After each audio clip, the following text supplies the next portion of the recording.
మీలో ఎంతమందికి ఈ గోరుచిక్కుడుకాయ కూర అంటే ఇష్టం లేకుండా ఉన్నారు?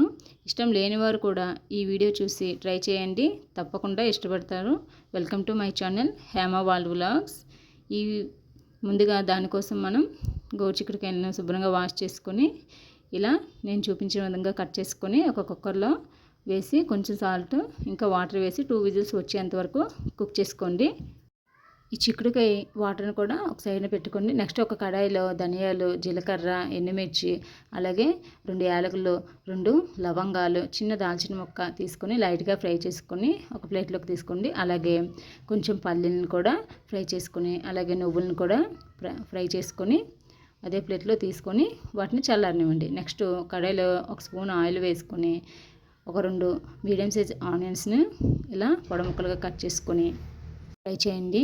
నెక్స్ట్ ఒక 2 మీడియం సైజ్ టమాటాలను ఇలా ముక్కలుగా కట్ చేసుకొని దాంట్లో వేసి అవి కూడా కొంచెం మగ్గే వరకు ఫ్రై చేయండి. నెక్స్ట్ వీటిని కూడా ఒక ప్లేట్లోకి తీసుకొని ఇవి కూడా చల్లారనివ్వండి.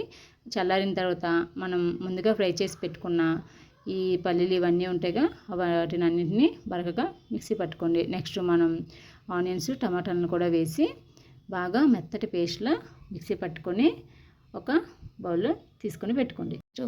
అదే కడాయిలో 2 టేబుల్ స్పూన్ల ఆయిల్ వేసి 2 బిర్యానీ ఆకులు, కొంచెం జీలకర్ర వేసి ఫ్రై చేయండి. ఫ్రై చేసిన తర్వాత మనం పేస్ట్ చేసి పెట్టుకున్న ఈ మిశ్రమాన్ని దాంట్లో వేసి బాగా ఫ్రై చేయండి. ఫ్రై అయిన తర్వాత కొంచెం సాల్ట్, అలాగే కొంచెం పసుపు, అలాగే ఇంకా కొంచెం కారంను యాడ్ చేసుకోండి. నెక్స్ట్ ఇది బాగా కొంచెం ఫ్రై చేయండి. చూడండి ప్యాన్కి అంటుకోకుండా ఎలా ఫ్రై అయిపోయిందో. తర్వాత మనం కుక్ చేసి పెట్టుకున్న చిక్కుడుకాయ ముక్కలను వేయండి. అలాగే ముందుగా మనం కుక్ చేసినప్పుడు వాటర్ ఉంటుంది కదా, చిక్కుడుకాయ వాటర్, వాటిని కూడా దాంట్లో యాడ్ చేసుకొని బాగా మిక్స్ చేయండి.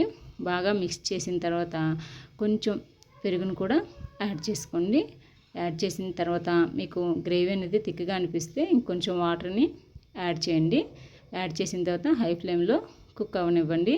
ఇది బాగా కొంచెం దగ్గర అయ్యేంత వరకు కుక్ అయ్యాక నెక్స్ట్ మీకు నచ్చిన థిక్నెస్ అనేది మీరు చూసి స్టవ్ ఆఫ్ చేసి కొంచెం చివరిలో కొంచెం మెంతిపొడిని యాడ్ చేసుకోండి.